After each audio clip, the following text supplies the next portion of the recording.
लव जिहाद का तो मैं उस विषय पर ज़्यादा बात नहीं करूंगा, क्योंकि दरअसल प्रेम कभी भी किसी को भी हो सकता है। जब हम भारतीय है तो हम भारतवासी है, यहाँ पर हमारा जमीनी हक है, जो भी पैदा होता है वो भारतवासी है।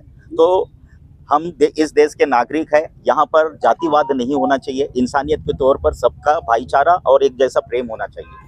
मैं उस मैटर पे लव जिहाद के विषय में नहीं बोलूँ। दरअसल ये 13 राज्यों में ये लागू किया गया है एंटी कन्वर्जन बिल, जो बहुत सारे जगहों से इस प्रकार के केसेस आ रहे हैं कि बेमतलब के लोगों के घरों के ऊपर हमला करके उनके ऊपर आरोप लगाया जा रहा है, पुलिस के साथ में रिपोर्ट डालकर उनको पुलिस को लेके जा रहे हैं।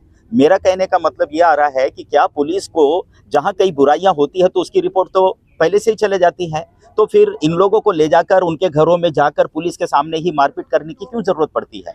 महाराष्ट्र धर्मांतरण विरोधी कायदा जो बनलेला आहे त्याच्यामध्ये प्रामुख्यानं धर्मांतर झालंच नाही पाहिजे आणि झालं तर त्यांच्या इच्छेनं झालं पाहिजे, त्यांच्या फायद्याचं झालं पाहिजे, असा तो कायदा बनलेला आहे।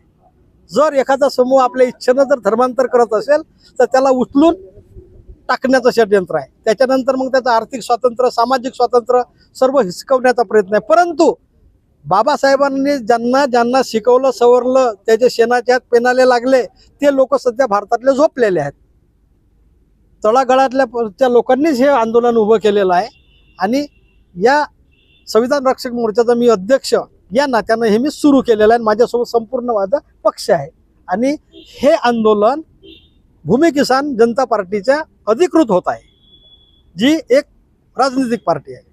यस, लोकांची पिळवणूक आहे, आर्थिक पिळवणूक आहे, त्यांच्या जीवनाला धोका आहे, त्यांच्या जीविताला धोका आहे। चांगले भंदेजी पासून यूपी मध्ये अरेस्ट केलेले आहेत, त्यांची सुनावणी नाही आहे आणि हे सरकार माजरीचं काम करत आहे, डोळे लावून अशी।